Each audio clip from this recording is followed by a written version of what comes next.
Right మొత్తంగా సంధ్యా గ్రూప్కు సంబంధించినటువంటి స్థలంలో ఏదైతే సాంబశివరావు అక్రమంగా పెట్రోల్ బంక్ నిర్వహిస్తున్నారో దానికి సంబంధించి ఒక కీలకమైనటువంటి అప్డేట్ని మనం ఇప్పుడు లైవ్ ద్వారా చూస్తున్నాం. అంటే దీనికి సంబంధించి దొంగ లీజ్ అగ్రిమెంట్తో బంక్ నిర్వహిస్తున్నట్లుగా తేటతెల్లమైపోయినట్లుగానే భావించాలి. ఇక సాంబశివరావు కుటుంబ సభ్యులే బంక్ నిర్వహిస్తున్నారు. వీరికి సంబంధించి హెచ్పిసిఎల్ క్రిమినల్ కేసులు నమోదు చేయడానికి కూడా ఇప్పటికే సిద్ధమవుతున్నట్లుగా తెలుస్తోంది. మరోవైపు పెట్రోల్ బంక్ను పూర్తిగా సీజ్ చేసే దిశగా కూడా ఇప్పటికే హెచ్పిసిఎల్ అడుగులు వేస్తోంది. మొత్తంగా ఇదే అంశాలకు సంబంధించి మరిన్ని అప్డేట్స్ అందించడానికి, దీనికి సంబంధించిన పూర్తి సమాచారం అందించడానికి మా పొలిటికల్ ఎడిటర్ అరవింద్ కొల్లి గారు కూడా సిద్ధంగా ఉన్నారు. వారితో మాట్లాడి మరిన్ని విషయాలు కూడా తెలుసుకునే ప్రయత్నం చేద్దాం. Yes Aravind, good morning. Yes మొత్తంగా దీనికి సంబంధించి ఒక బిగ్ అప్డేట్ వచ్చిందని చెప్పుకోవాలి. అంటే అనేక రోజులుగా ఈ వివాదం నానుతూ ఉంది. ఇటువంటి ఒక వివాదంలో ఒక బిగ్ అప్డేట్ వచ్చి అసలు మొత్తంగా పెట్రోల్ బంకును సీజ్ చేస్తున్నట్లుగా హెచ్పిసిఎల్ ఒక నిర్ణయం అయితే తీసుకుంది. అసలు మొత్తానికి దీనికి సంబంధించిన పూర్తి అప్డేట్స్ ఏంటి అరవింద్? దొంగే దొంగ దొంగ అని అరిచినట్టు అనే సామెత నిజం చేస్తూ ఇంతకాలం సాంబశివరావు కానీ సాంబశివరావు వ్యవహార శైలి కానీ మనం చూసాం. ఆయన ఒక పక్కన ఆయన కుటుంబ సభ్యుల మీద ఒకవైపు క్రిమినల్ కేసులు బుక్ అవుతున్నటువంటి పరిస్థితి. అదే సందర్భంలో హెచ్పిసిఎల్ రంగంలోకి దిగి హెచ్పిసిఎల్ దానికి సంబంధించినటువంటి లీగల్ యాక్షన్ని ఇనిషియేట్ చేసినట్టు పరిస్థితి ఒకవైపు ఉంటే, మరొక వైపు హెచ్పిసిఎల్ అధికారులు దాన్ని మార్కింగ్ చేసి హెచ్పిసిఎల్ ఆ బంకును మూసేయాలని డిసైడ్ అయినటువంటి పరిస్థితి కూడా క్లియర్గా చూస్తున్నాం. ఇటువంటి పరిస్థితుల్లో రెండో వైపున ఆయన తన వ్యవహార శైలిలో చాలా క్లియర్గా దీన్ని తప్పుదారి పట్టించడానికి, దీనికి రాజకీయ రంగు పులమటానికి, దీన్ని రెండు పార్టీల మధ్య గొడవగా చూపించడానికి, రెండు కులాల మధ్య గొడవగా చూపించడానికి రకరకాల ప్రయత్నాలు అయితే చేసినటువంటి పరిస్థితి చూసాం. రెండు మీడియా సంస్థల మధ్య గొడవగా కూడా క్రియేట్ చేయడానికి చేసినటువంటి పరిస్థితి కూడా గతంలో చూసాం మనం. దానికి సంబంధించినటువంటి వ్యవహారాలని మనం ఎప్పటికప్పుడు ప్రజాబాహుళ్యంలోకి తీసుకొస్తూ ఉన్నాం. అయితే ఇక్కడ ఒక ప్రధానమైన అంశం ఏంటంటే, ఈరోజు హెచ్పిసిఎల్ ఇనిషియేట్ చేసినటువంటి ఈ చర్యలు మరొక వైపు ఇనిషియేట్ చేయాలనే ఆలోచనలో ఉన్నట్టుగా చెప్పబడుతున్నటువంటి అయితే క్రిమినల్ కేసులు కూడా బుక్ అయితే దానికి సంబంధించినటువంటి మరో రూపం వచ్చేటటువంటి పరిస్థితి ఉంది. ఇది ఇట్లా ఉంటే ఒకవైపు ఆయన తనను తాను సచ్చీలుడుగా చెప్పుకునే క్రమంలో ఒక రాజకీయ పార్టీకి సంబంధించినటువంటి వివాదాన్ని తాను ఒక రాజకీయ పార్టీకి అనుకూలంగా మాట్లాడుతున్న కారణంగా మరో రాజకీయ పార్టీ వాళ్ళు చేస్తున్నారంటూ దీన్ని ఒక క్రియేషన్ చేసే ప్రయత్నం అయితే రాజకీయమైనటువంటి మోటివ్స్ అట్రిబ్యూట్ చేసే పరిస్థితి అయితే కనిపించింది గతంలో. ఈరోజు ఈ చర్యతోటి దానికి ఫుల్ స్టాప్ పడినట్టుగానే భావించాలి. క్లియర్గా ముఖ్యంగా అర్థమవుతున్న సబ్జెక్ట్ ఏంటంటే, హెచ్పిసిఎల్ అంటే ఇటు పక్క సంధ్యా గ్రూప్ కానీ అటుపక్క మహాలక్ష్మి సర్వీస్ స్టేషన్ని నిర్వహిస్తున్నటువంటి సాంబశివరావు కుటుంబం కానీ, వీళ్ళిద్దరికీ కాకుండా మధ్యలో ఏదైతే హెచ్పిసిఎల్ ఉందో, హెచ్పిసిఎల్ చర్యల్ని ఇనిషియేట్ చేయడం ద్వారా, హెచ్పిసిఎల్ ఒక యాక్షన్ తీసుకోవటం ద్వారా ఈరోజు సంధ్యా గ్రూప్కి జరిగినటువంటి నష్టం కానీ, లేదా సాంబశివరావుకి చేసినటువంటి డాక్యుమెంట్ ఫోర్జరీకి సంబంధించినటువంటి ఆరోపణలు కానీ, ఇన్నాళ్ళు సంధ్యా గ్రూప్ చేసినటువంటి ఆరోపణలకి ఈరోజు హెచ్పిసిఎల్ చర్యతోటి బలమైనటువంటి బలం దొరికినట్టుగా భావించాలి. అవన్నీ కూడా వాస్తవాలని క్లియర్గా ప్రూవ్ అవుతున్నాయి. ఇప్పుడు హెచ్పిసిఎల్ తీసుకున్నటువంటి నిర్ణయం ద్వారా ఏదైతే సంధ్యా గ్రూప్ చేస్తున్నటువంటి ఆరోపణలన్నీ కూడా వాస్తవాలే, సాంబశివరావుకి సంబంధించి చాలా క్లియర్ కట్గా ప్రూవ్ అవుతున్నటువంటి ఆ విషయాన్ని గమనించవచ్చు అరవింద్. అంటే ఇక్కడ మరొక విషయం ఇందాక కూడా మీరు ప్రస్తావిస్తూ పొలిటికల్ అంశాన్ని మధ్యలోకి తీసుకొచ్చి తప్పించుకునే ప్రయత్నం కావచ్చు, లేకపోతే అసలు ఈ అంశాన్నే పక్కదారి పట్టించే ప్రయత్నం కావచ్చు చేయడం కూడా మనం చాలా క్లియర్గా చూసాం. అటువంటి వీడియోలు కూడా రిలీజ్ చేశారు. ఇప్పుడు వాటన్నింటికీ కూడా చెక్ పడినట్లేనా? అంటే ఒకటి మాత్రం చాలా క్లియర్ విజయ్, ఏదైతే సంధ్యా గ్రూప్ మీద ఆయన చేసినటువంటి ఆరోపణలు, ఆ ఆరోపణల క్రమంలో ఆయన తీసుకొచ్చినటువంటి వాదన అంటే, తాను ఒక రాజకీయ పార్టీకి అనుకూలమైన డిబేట్లు చేస్తాను కాబట్టి మరొక పార్టీ పక్క రాష్ట్రంలో అధికారంలో ఉన్నటువంటి పార్టీ ఈ కార్యక్రమాలన్నీ చేస్తోంది అని చెప్పేటటువంటి ప్రయత్నం అయితే చేశారు. అది ఈరోజు ఈ హెచ్పిసిఎల్ చేసినటువంటి ఈ ముందడుగు ద్వారా దానికి మొత్తం ఆయన చేసినటువంటి ఆరోపణలన్నీ క్లియర్ కట్గా బేస్లెస్ అనేది అర్థమవుతుంది. హెచ్పిసిఎల్ చాలా క్లియర్గా గతంలో కూడా హెచ్పిసిఎల్ దానికి సంబంధించినటువంటి ఆర్డర్స్ ఇష్యూ చేసింది. హెచ్పిసిఎల్ ఆర్డర్స్ని స్టే చేయాలని చెప్పి ఆయన హైకోర్టుకు వెళ్ళారు. హైకోర్టు కూడా దాని పట్ల అంటే ఇద్దరు కూర్చొని సానుకూలమైనటువంటి దిశలో డిస్కషన్ తోటి చేసుకోండి అని ఇండికేషన్ ఇచ్చింది.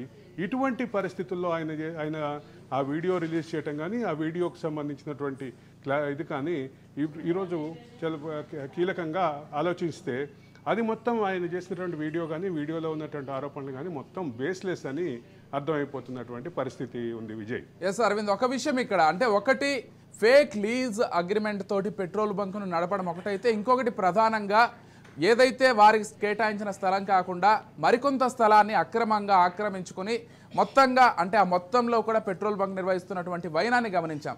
అసలు ఈ కేసుకు సంబంధించి అసలు పూర్తి విశ్లేషణ ఏంటి, అసలు కేసులో ఏం జరిగింది ఒక్కసారి ప్రేక్షకులకు తెలియాల్సినటువంటి అవసరం ఉంది.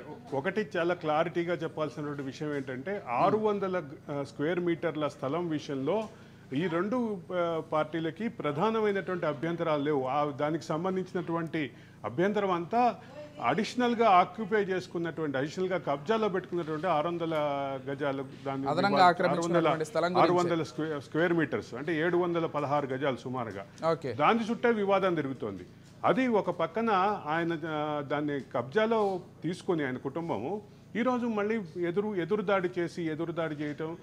అదే సందర్భంలో ఈ క్రమంలోనే పలువురు గత ప్రభుత్వంలో పలువురు అధికారులు, ఉన్నతాధికారులు కానీ గత ప్రభుత్వంలో రెవెన్యూ అధికారులకు సంబంధించినటువంటి విషయాల్లో కానీ కూడా కొన్ని ఆరోపణలు ఉన్నాయి. వాళ్ళు కూడా శ్రీధర్ రావుకు వ్యతిరేకంగా సాంబశివరావుకు అనుకూలంగా పనిచేశారనేటటువంటి ఆరోపణలు ఉన్నాయి. ఆ ఆరోపణలను నిజం చేస్తూ ఈ మధ్యకాలంలో కొంతమంది జీహెచ్ఎంసీ అధికారుల పేర్లు కూడా బయటకు వస్తున్నటువంటి పరిస్థితి ఉంది. ఈ మొత్తం వివాదంలో కీలకంగా ఉన్నటువంటి 600 స్క్వేర్ మీటర్ల స్థలం ఏదైతే ఉందో ఆ స్థలం ఖచ్చితంగా అది సంధ్యా గ్రూప్కి చెందినటువంటి స్థలం. సంధ్యా గ్రూప్కి చెందినటువంటి స్థలంగా ఉన్నటువంటి దాన్ని సాంబశివరావు కబ్జా చేశారు అనేది సంధ్యా గ్రూప్ ఆరోపణ. ఇక్కడెక్కడ దీనికి ఇన్నటువంటి ఆర్గ్యుమెంట్కి ముందుకు తీసుకొస్తున్నటువంటి క్రమంలో ఈరోజు హెచ్పిసిఎల్ చేసుకున్నటువంటి చర్యలు ఖచ్చితంగా సంధ్యా గ్రూప్కి సంబంధించినటువంటి వాదనని మరింత బలోపేతం చేసేలాగా సాంబశివరావు మీద ఈరోజు క్రిమినల్ యాక్షన్, అదే సందర్భంలో బంక్ సీజర్కి దిశగా వెళుతున్నటువంటిది. ఈ పరిస్థితుల్లో ఖచ్చితంగా సంధ్యా గ్రూప్ యొక్క వాదన బలపడినట్టుగానే భావించాలి. ఎస్ అరవింద్, ఒకవైపు దీనికి సంబంధించి సివిల్ కేసు నడుస్తున్న క్రమంలో వీళ్ళపైన క్రిమినల్ కేసులు కూడా నమోదు చేయడానికి హెచ్పిసిఎల్ సిద్ధమవుతున్నట్లుగా తెలుస్తోంది. సంధ్యా గ్రూప్ కూడా చాలా మొదటి నుంచి కూడా ఇదే వాదన వినిపిస్తోంది.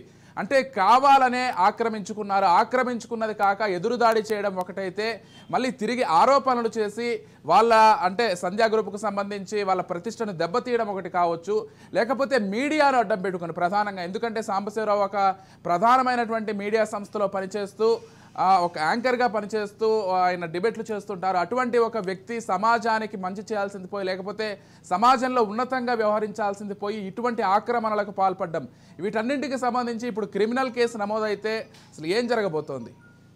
క్రిమినల్ కేసు నమోదవ్వటం ఒక భాగం అయితే, దీని వెనుక పొలిటికల్ మోటివ్స్ అట్రిబ్యూట్ చేయడానికి చేసిన ప్రయత్నం మాత్రం, రాజకీయ దురుద్దేశాలు ఆపాదించడానికి చేసిన ప్రయత్నం మాత్రం ఖచ్చితంగా గర్హనీయం. ఇది రెండు పార్టీల మధ్య వివాదంగా, రెండు రాష్ట్రాల మధ్య వివాదంగా, రెండు సామాజిక వర్గాల మధ్య వివాదంగా మరొక రకంగా క్రియేట్ చేయడం ప్రయత్నం మాత్రం ఖచ్చితంగా ఇది జర్నలిస్ట్ ఖండించాల్సినటువంటి అంశమే. ఖచ్చితంగా గ్రహించాల్సినటువంటి అంశం, ఖచ్చితంగా అందరూ ఖండించాల్సినటువంటి అంశం.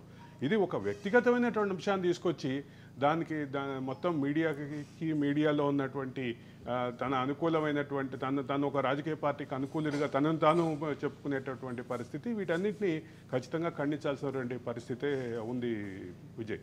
ఎస్, అంటే కొంత వినిపించేది ఏంటంటే ఆయన అనుకూలంగా ఏదైతే ఒక రాజకీయ పార్టీకి వ్యవహరిస్తూ ఉంటారో ఆ సొంత పార్టీలోనే వాళ్ళు కూడా కొన్ని విమర్శలు చేస్తున్నారు. అంటే ఇదేం పని అనేటువంటి ఒక స్థాయి కూడా వచ్చేసిందని కూడా వినిపిస్తోంది అరవింద్. అయితే ఇక్కడ ఒక ప్రధానమైన అంశం గమనించాలి. Rental negotiation for additional land అని చెప్పి శరణాల సంజయ్ ఇచ్చినటువంటి ఒక నోటీస్ కూడా మనకు అందుతోంది. దీనికి సంబంధించి అంటే ఇక్కడ ఒక ప్రధానమైన అంశం ఏంటంటే, హైకోర్టులో కూడా హైకోర్టులో వేసినటువంటి పిటిషన్లో కూడా హైకోర్టులో వేసినటువంటి దాంట్లో కూడా హెచ్పిసిఎల్కి పార్టీకి చేస్తూ టార్గెట్ చేస్తూ వేసినటువంటి కేసులో కూడా సాంబశివరావు కుటుంబం వాదన ఏంటంటే మాకు ఈ 600 స్క్వేర్ మీటర్ల స్థలం లేకపోతే దారి ఉండదు, కాబట్టి ప్రధానమైనటువంటి దారి అనే దాన్ని ఒక సోషల్ దీన్ని మాకు అంటే కట్ చేసేటటువంటి పరిస్థితి ఉంటుంది, కాబట్టి మాకు అనుకూలంగా అంటే హెచ్పిసిఎల్ని ఒప్పించండి అంటూ రిక్వెస్టింగ్గా వేశారు. అక్కడేమో రిక్వెస్టింగ్గా వేస్తారు హైకోర్టులో, మరొక వైపు వచ్చేసి దీన్ని మరొక దిశగా తీసుకెళ్లేటటువంటి క్రమంలో దీనికి రాజకీయాలు, దీనికి ఒక కులాలు, దీనికి ఒక రాజకీయ పార్టీల మధ్య వివాదాలు, వీటన్నిటిని అట్రిబ్యూట్ మీడియాలో ఉన్నటువంటి వివాదాల గురించి వీటన్నిటిని అట్రిబ్యూట్ చేయడానికి ప్రయత్నం చేస్తారు.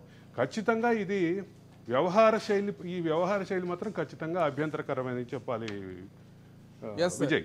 ఎందుకంటే ఇప్పటికైనా కానీ సాంబశివరావు ఇది మొత్తం కూడా ఇంత తప్పు అంటే ఇంత ఓపెన్గా హెచ్పిసిఎల్ వచ్చి దీన్ని సీజ్ చేయడం కావచ్చు, పెట్రోల్ బంకుని మరోవైపు కేసులు పెట్టే దిశగా హెచ్పిసిఎల్ వెళ్తుండడం కావచ్చు, ఇన్ని జరుగుతున్న తర్వాత అంటే సాంబశివరావుకు ఏమైనా వెనక్కి తగ్గే అవకాశం ఉందా? అంటే తన తప్పు ఏదైతే ఉందో ఇప్పుడే మనకు వచ్చినటువంటి ఒక డాక్యుమెంట్ విషయం నేను ఇక్కడ ప్రస్తావన చేయాలి.